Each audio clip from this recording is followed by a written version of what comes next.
Assalamualaikum warahmatullahi wabarakatuh.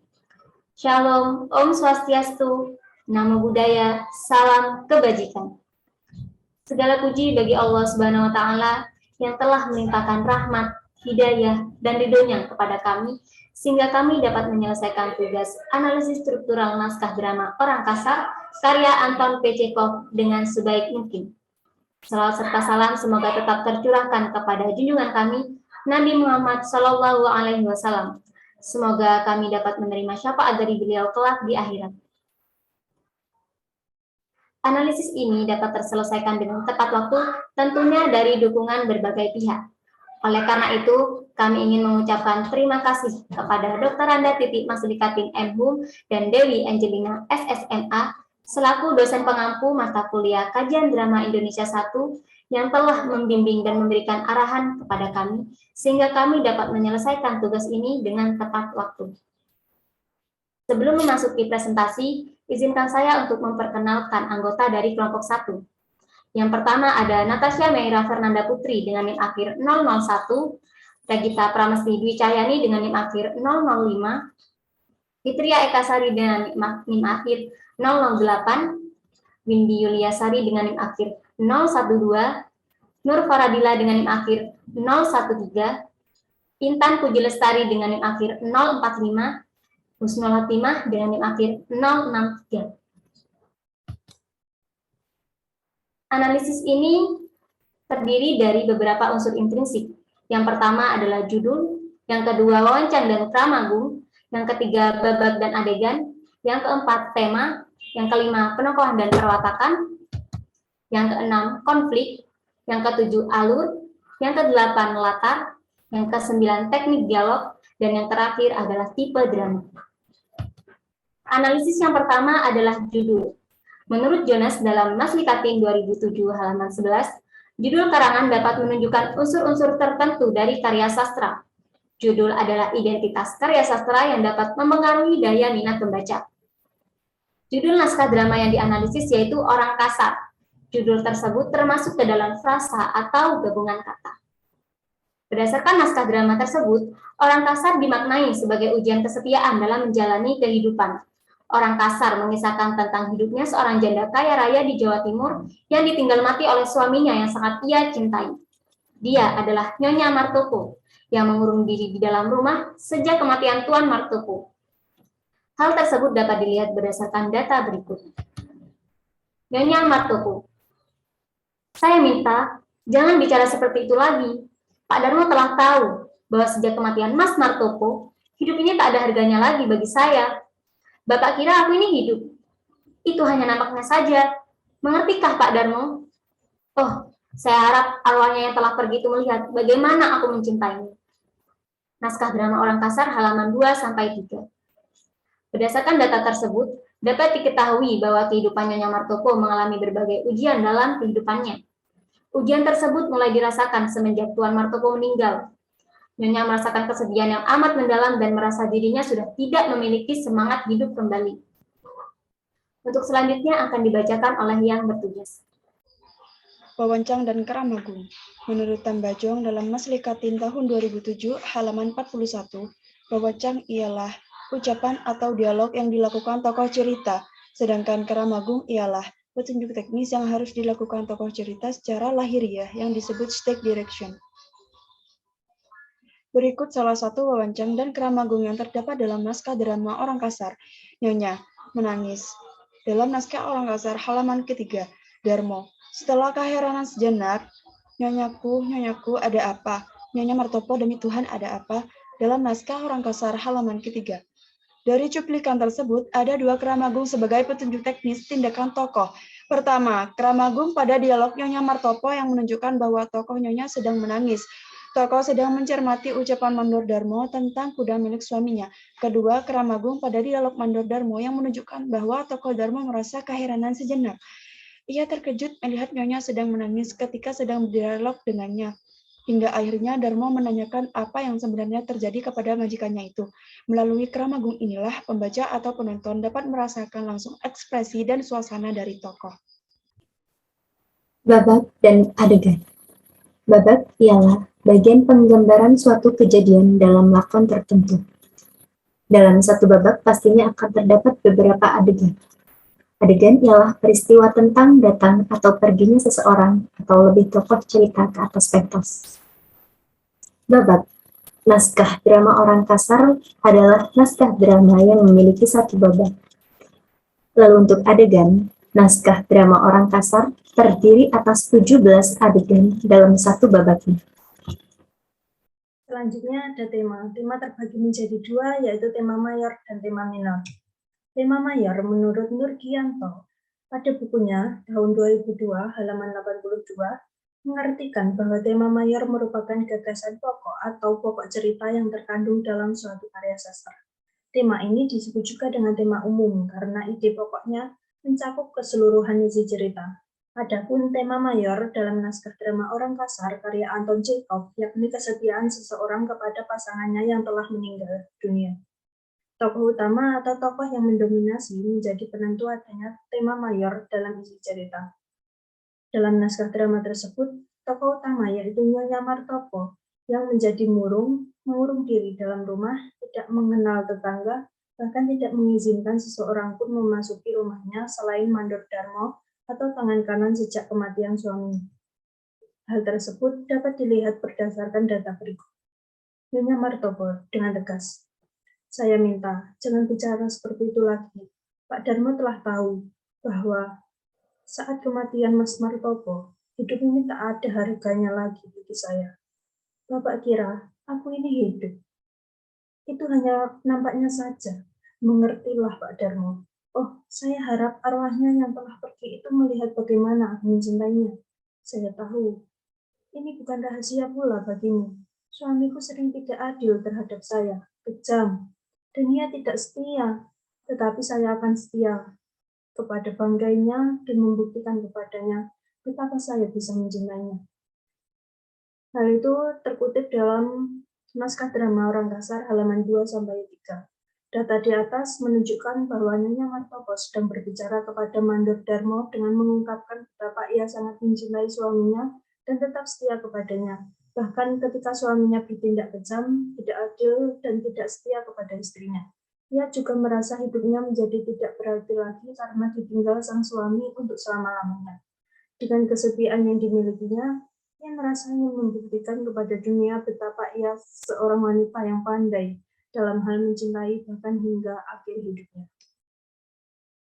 Selanjutnya tema minor. Tema minor adalah makna lain atau tambahan dari ide utama yang ada pada sebuah karya. Tema minor memiliki peranan untuk menonjolkan tema mayor yang ada. Permasalahan yang ada harus menemukan jalan keluarnya supaya pembaca bisa mendapatkan pesan moral yang disampaikan di dalam cerita. Hal itu terdapat kutipan dari Kera pada tahun 1980 halaman 107. Adapun tema minor pada naskah drama Orang Kasar yakni yang pertama tekanan batin yang menimpa. Tema minor perihal perasaan tekanan batin dirasakan oleh Darmo. Ia merasakan kehidupannya berubah saat atasannya bersikap beda. Darmo seperti tertekan dalam keadaan seperti itu. Berdiam diri di rumah dan tidak boleh menerima siapapun sesuai permintaan Nyonya Martopo. Yang kedua, masalah keuangan yang menimbulkan konflik.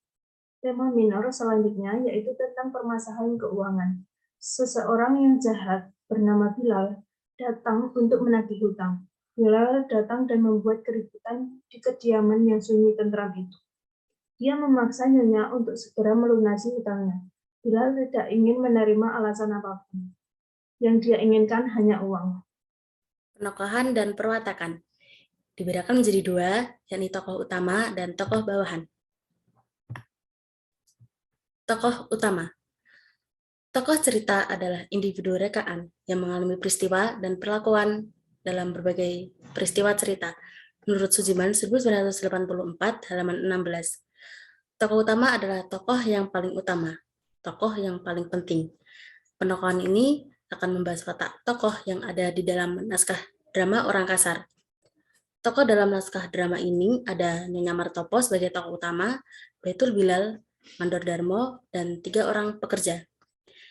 Dalam naskah drama Orang Kasar, Nyonya Martopo merupakan tokoh utama atau protagonis, yakni tokoh yang sangat mendukung dan paling penting dalam cerita. Wataknya digambarkan sangat setia kepada pasangannya, bahkan sampai suaminya tiada. Ia merasa tak segan untuk hidup lagi. Kejadian itu membuatnya selalu berdiam diri di kamar dan tidak ingin menerima siapapun untuk mengunjungi rumahnya. Hal tersebut terdapat pada kutipan berikut ini. Nyonya Martopo, saya minta jangan bicara seperti itu lagi. Pak Darmo telah tahu bahwa sejak kematian Mas Martopo, hidup ini tak ada harganya lagi bagi saya. Bapak kira aku ini hidup, itu hanya napanya saja. Mengertikah Pak Darmo? Oh, saya harap arwahnya yang telah pergi itu melihat bagaimana aku mencintainya. Saya tahu ini bukan rahasia pula bagimu. Suamiku sering tidak adil terhadap saya, kejam, dan ia tidak setia. Tetapi saya akan setia kepada bangkainya dan membuktikan kepadanya betapa saya mencinta. Naskah drama Orang Kasar halaman 3. Dari data di atas, terlihat bahwa Nyonya Martopo begitu setia dan mencintai suaminya bagaimanapun dan seperti apapun keadaannya.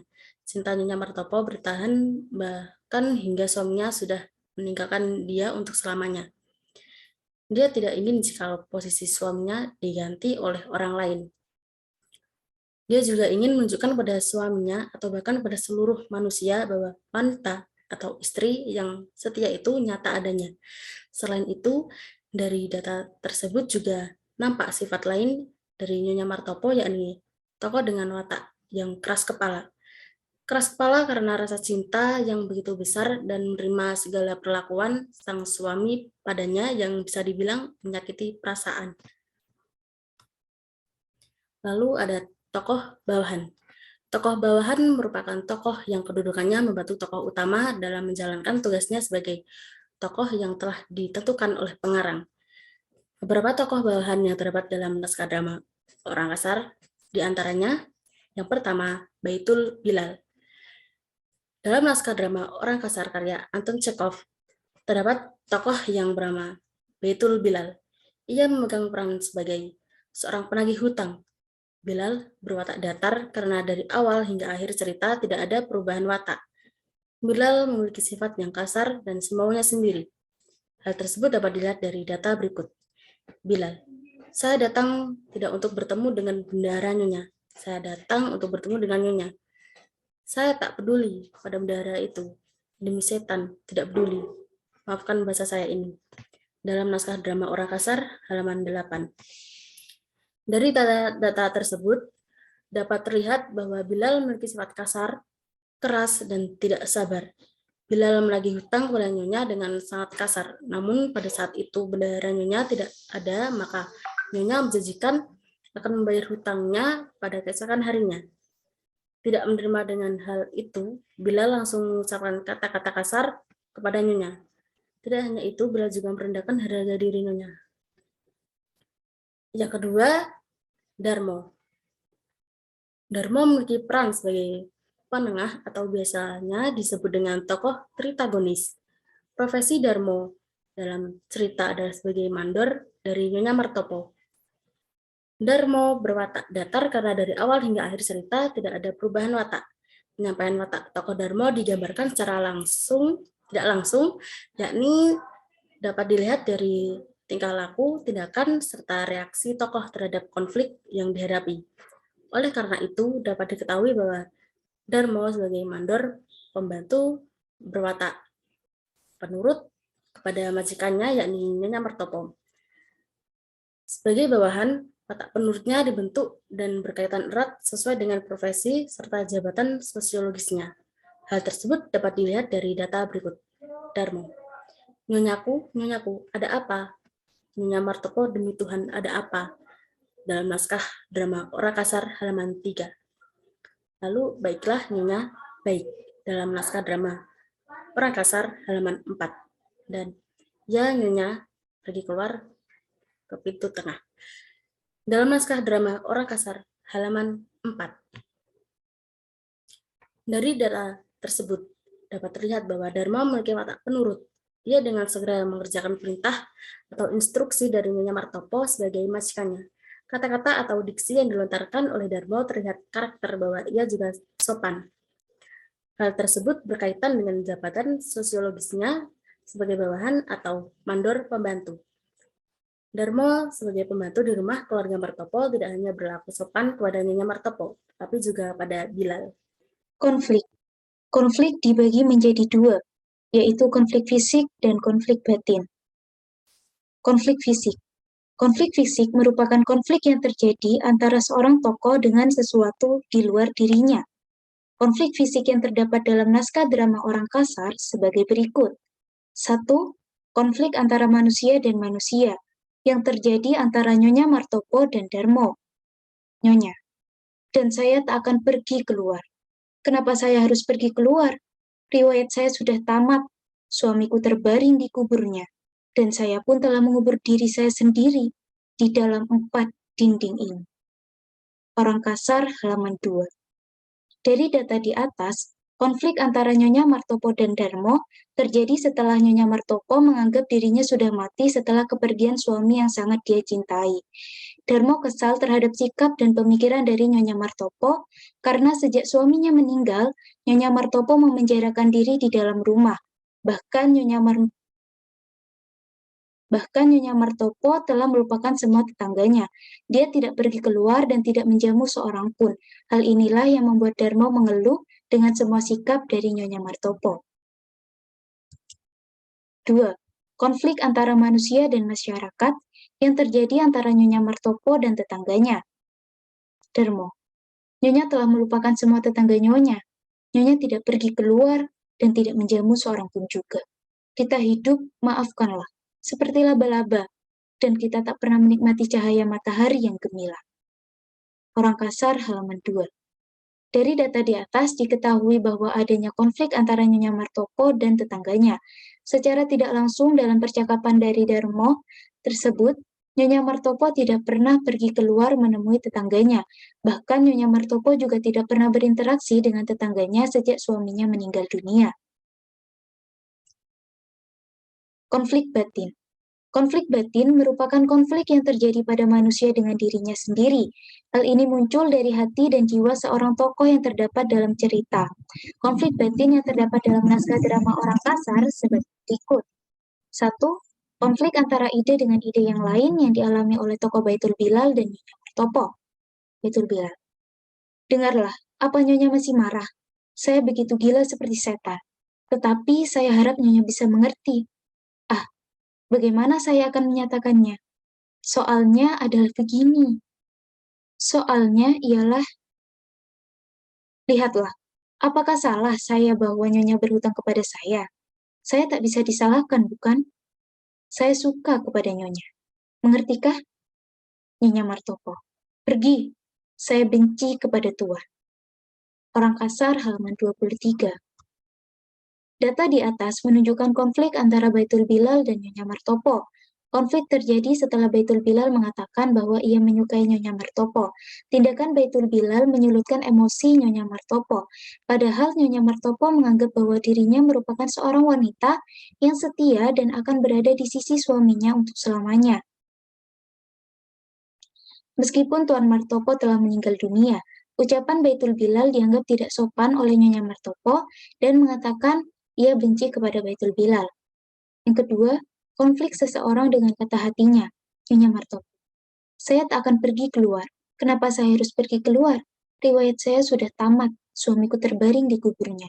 Dan saya pun telah mengubur diri saya sendiri di dalam 4 dinding ini. Orang Kasar halaman 2. Data di atas menunjukkan konflik kata hati Nyonya Martopo. Ia merasa terpukul dengan kematian suaminya yang membuat dirinya selalu dalam kesedihan, hingga tak mau keluar dari rumahnya dan mengatakan seolah-olah ia telah ikut mati bersama suaminya. Alur terbagi menjadi 5. Yang pertama ada situation, yang kedua ada klimaks, yang ketiga ada generating circumstance, yang keempat ada denouncement, yang terakhir ada resignation. Yang pertama situation. Pada naskah drama Orang Kasar, situation atau perkenalan bermula pada adegan pertama berlatar di kamar tamu yang mewah pada siang hari. Nyonya Martopo pertama kali muncul duduk di sofa sambil memandang foto almarhum suaminya. Nampak suasana rumah yang tenang, senyap, dan hampa. Dapat dibuktikan dengan kutipan dialog berikut. Nyonya Martopo, dan saya tak akan pergi keluar. Kenapa saya harus pergi keluar? Riwayat saya sudah tamat. Suamiku terbaring di kuburnya, dan saya pun telah mengubur diri saya sendiri di dalam 4 dinding ini. Kami berdua telah sama-sama mati. Data tersebut menunjukkan keadaan Nyonya Martopo yang amat menderita saat ditinggal oleh sang suami untuk selamanya. Nampak dia tidak pernah keluar dari rumah dan tidak ingin menerima tamu, siapapun itu. Nyonya Martopo mengubur diri di dalam rumah bermaksud untuk menyamakan dirinya dengan sang suami. Dia hanya berdiam diri dan memandang foto suaminya yang gagah, bermata besar dan berkumis tebal itu. Dia tak mempedulikan keadaan yang terjadi di sekitarnya dan dia hanya memikirkan dirinya. Yang selanjutnya ada generating circumstances. Pada tahapan ini, para tokoh sudah mulai diperkenalkan dengan setiap konflik yang ada. Peristiwa yang menurut terjadinya konflik mulai terlihat di tahapan ini. Pergerakan awal yang terjadi yakni saat ada seorang tak diundang datang ke kediaman Nyonya Martopo dan hal itu sangat mengganggunya. Hal itu dapat terlihat dari data berikut. Nyonya Martopo. Bel berbunyi dengan keras. Siapa itu? Saya tak mau terima tamu. Darmo. Ya Nyonya. Saya pergi keluar ke pintu tengah. Darmo masuk dengan gugup. Oh Nyonya, ada orang yang ingin bertemu dengan Nyonya. Mendesak untuk bertemu dengan Nyonya. Dari data tersebut terlihat jika Nyonya Martopo benar-benar tidak ingin ada seorang pun yang datang mengunjunginya. Dia tidak peduli dengan dunia luar, dia hanya memikirkan tentang kesetiaan pada suaminya. Dengan datangnya seorang yang tak diundang itu, membuat hati Nyonya Martopo gelisah dan ia merasa gugup.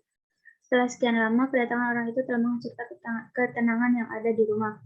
Tidak berhenti di situ saja, konflik awal dari naskah ini pun mulai dimunculkan, di mana seorang yang tidak diundang itu mencoba masuk ke dalam rumah dengan paksa, bahkan memaki mandor dari Nyonya Martopo. Hal tersebut dibuktikan dengan data sebagai berikut. Yang selanjutnya, rising action. Rising action atau cerita mulai memuncak pada naskah Orang Kasar ini terdapat pada saat Nyonya Martopo menemui Bilal. Pada saat itu, Bilal dengan paksa menagih hutang almarhum suami Nyonya Martopo, padahal saat itu bendahara Nyonya Martopo sedang tidak di rumah, dan saat itu Nyonya Martopo sedang tidak membawa uang. Hal tersebut dibuktikan dalam data berikut. Nyonya, saya menyesal, tapi hari ini saya tak bisa membayar. Bilal dan saya tak bisa menunggu sampai besok lusa. Data tersebut menunjukkan bahwa tokoh Bilal sudah tidak toleran akan hutang yang tidak dapat dibayar. Meskipun Nyonya Martopo telah menjanjikan untuk membayar esok hari, namun Bilal tetap tidak menyetujuinya. Bilal tetap pada pendiriannya bahwa hutang almarhum Tuan Martopo dibayar saat itu juga. Bilal yang tetap pada pendiriannya itu terus berdiam diri di rumah Nyonya. Nyonya yang tidak terima dengan perilaku Bilal, rasa kesalnya makin memuncak. Klimaks. Klimaks adalah tahap puncak konflik yang menentukan perubahan penting mengenai nasib tokoh. Pada naskah drama Orang Mati, bagian klimaks atau puncak permasalahan terjadi ketika Bilal mulai jatuh cinta kepada Nyonya Martopo, akan tetapi Nyonya Martopo tidak menerima cinta dari Bilal. Ini sebagaimana data berikut. Nyonya, pergilah atau saya tembak nanti. Bilal, tembaklah. Nyonya tak tahu bagaimana bahagia rasanya mati di depan pandangan mata sepasang mata yang berkelauan itu. Ah, alisnya. Mati ditambah oleh senapan angin yang dipegang oleh tangan yang halus dan mulut itu. Saya gila. Dari data tersebut dapat diketahui bahwa puncak permasalahan yang terjadi pada naskah drama tersebut yaitu ketika Bilal mulai jatuh cinta kepada Nyonya Martopo sejak dia pergi ke rumah Nyonya Martopo untuk menagih hutang dari Tuan Martopo. Saat itu, niat Bilal untuk menagih hutang berubah menjadi pernyataan cinta yang dia katakan kepada Nyonya Martopo. Akan tetapi, Nyonya Martopo tidak bisa menerima cinta dari Bilal karena sudah berjanji untuk tetap setia kepada almarhum suaminya, yaitu Tuan Martopo. Konflik yang terjadi sampai tidak ada yang mengalah mempertahankan keinginannya. Kejadian tersebut menjadi puncak permasalahan atau klimaks dalam naskah drama ini. Denouncement atau penyelesaian naskah drama yang berjudul Orang Kasar karya Anton Chekhov tergolong dalam jenis penyelesaian kompromi yang merupakan upaya penyelesaian konflik yang dilakukan dengan cara kedua belah pihak sama-sama mengurangi tuntutannya hingga tercapai kesepakatan antara kedua belah pihak. Upaya kompromi umum dilakukan dalam konflik yang melihatkan dua belah pihak yang setara atau tidak mengalami kesenjangan sosial. Dapat dilihat pada data berikut. Nyonya, pergilah, jangan cium di tangan saya. Oh, saya benci. Tangannya yang satunya membelit kepada Bilal. Berdasarkan data tersebut, naskah drama Orang Kasar menyajikan akhir cerita yang terselesaikan dengan situasi yang tidak disangka-sangka. Bilal dan Nyonya Martopo sama-sama saling jatuh cinta. Kutipan tersebut merupakan penyelesaian konflik yang panjang itu. Penyelesaian konflik yang tidak disangka, Nyonya Martopo ternyata membutuhkan sosok lelaki yang mampu menunjukkan kegundahan hatinya. Latar. Latar merupakan tempat terjadinya peristiwa dalam cerita atau lingkungan yang mengelilingi pelaku. Menurut Pradopo, latar dapat dibagi menjadi 5, yaitu latar tempat, latar waktu, latar alat, latar lingkungan kehidupan, dan lingkungan sistem kehidupan. Latar tempat, latar waktu, latar alat, latar lingkungan kehidupan, dan latar sistem kehidupan. Latar tempat. Dalam naskah drama Orang-Orang Kasar, Penagih Hutang, pengarang menggambarkan latar tempat. Yang pertama, daerah perkebunan kopi dengan banyak rumah mewah. Di suatu tempat daerah perkebunan kopi di Jawa Timur, suatu daerah yang beralam indah, segar, dan kaya. Disinilah pemilik-pemilik perkebunan mempunyai rumah-rumah yang besar, bagus, dan mewah pada naskah drama Orang Kasar, halaman ke-1. Dalam kutipan naskah drama di atas, pengarang menunjukkan latar tempat yang digunakan untuk mengawali drama. Yang kedua, ruang tamu di dalam rumah. Latar tersebut terdapat pada kutipan data berikut. Ketika layar dibuka, nampaklah kamar tamu di rumah Tuan Martopo yang mewah itu. Perabotan di kamar itu serba bagus. Di dinding terdapat tupai-tupai yang diisi kapas terpaku dengan lucu. Juga terdapat tanduk-tanduk rusa, burung-burung berisi kapas dijadikan hiasan di sana-sini. Sedang di lantai berrebahlah seekor harimau yang dahsyat yang senapan angin tersimpan di sebuah lemari kaca yang besar dalam naskah drama Orang Kasar, halaman pertama.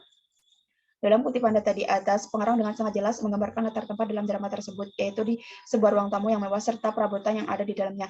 Dan di situ terdapat Nyonya Martopo yang sedang duduk sambil melamun ke gambar suaminya yang telah tiada. Latar waktu. Latar waktu merupakan penggambaran kapan peristiwa dalam sebuah belas. Di kamar tamu yang mewah itu, Nyonya Martopo, sang janda, duduk di atas sofa sambil memandang dengan penuh lamunan ke gambar almarhum suaminya yang gagah, bermata besar dan berkumis tebal itu. Maka masuklah Mandordarmo yang tua itu dalam naskah Orang Kasar, halaman kedua. Dalam naskah drama Orang Kasar berlatar waktu pada siang. Alat. Alat-alat yang digunakan para tokoh yang berhubungan dengan kehidupan dalam naskah drama Orang Kasar adalah kuda dan kereta, sebagaimana terlihat dalam kutipan berikut. Mereka suka memelihara kuda dan waktu senggang suka berburu tupai atau burung. Mereka juga pula bertamasya dengan kereta dan kuda mereka yang bagus. Dalam naskah Orang Kasar halaman pertama. Dari data di atas dapat diketahui ada latar alat yang digunakan oleh tokoh. Alat atau benda kehidupan tersebut adalah peninggalan milik Tuan Martopo yang telah meninggal. Kuda atau kereta diperintah oleh Nyonya Martopo. Dijelaskan juga bahwa alat tersebut juga digunakan untuk bertamasya. Latar lingkungan kehidupan. Latar lingkungan kehidupan adalah hal-hal yang berkaitan erat dengan kehidupan sosial tokoh. Artinya, latar yang menggambarkan lingkungan tempat atau jabatan dalam naskah drama, akan kehidupan masyarakat sebuah keluarga dengan kondisi perekonomiannya yang menengah ke atas. Hal ini dikarenakan tokoh yang ada di dalam naskah drama tersebut pekerjaannya sebagai pemilik kebun atau pengusaha perkebunan, mendor pembantu, dan pekerja. Hal tersebut sebagaimana data berikut. Bilal, Nyonya, saya merasa terhormat untuk memperkenalkan diri saya, Mayor Laskar Rakyat di zaman revolusi. Sekarang mengundurkan diri dan menjadi pengusaha perkebunan. Adapun nama saya Baitul Bilal. Saya terpaksa menghubunginya untuk suatu urusan yang luar biasa mendesak. Pada naskah Orang Kasar halaman kelima.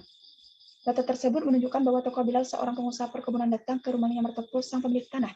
Awalnya Nyonya Martopo pesan kepada Darmo bahwa ia tidak mau menerima tamu. Tetapi Bilal mendesak untuk masuk rumah dan bertamu dengan Nyonya Martopo. Dengan diiringi Darmo, Bilal lalu berkata kepada Nyonya Martopo dengan suatu urusan mendesak. Namun Nyonya Martopo dengan kesal melayani Bilal yang kasar. Dalam naskah drama tersebut, akhirnya terjadi perdebatan antara pemilik dan pengusaha. Pekerjaan Bilal sebagai pengusaha perkebunan menjadi latar lingkungan pekerjaan yang ada dalam naskah tersebut.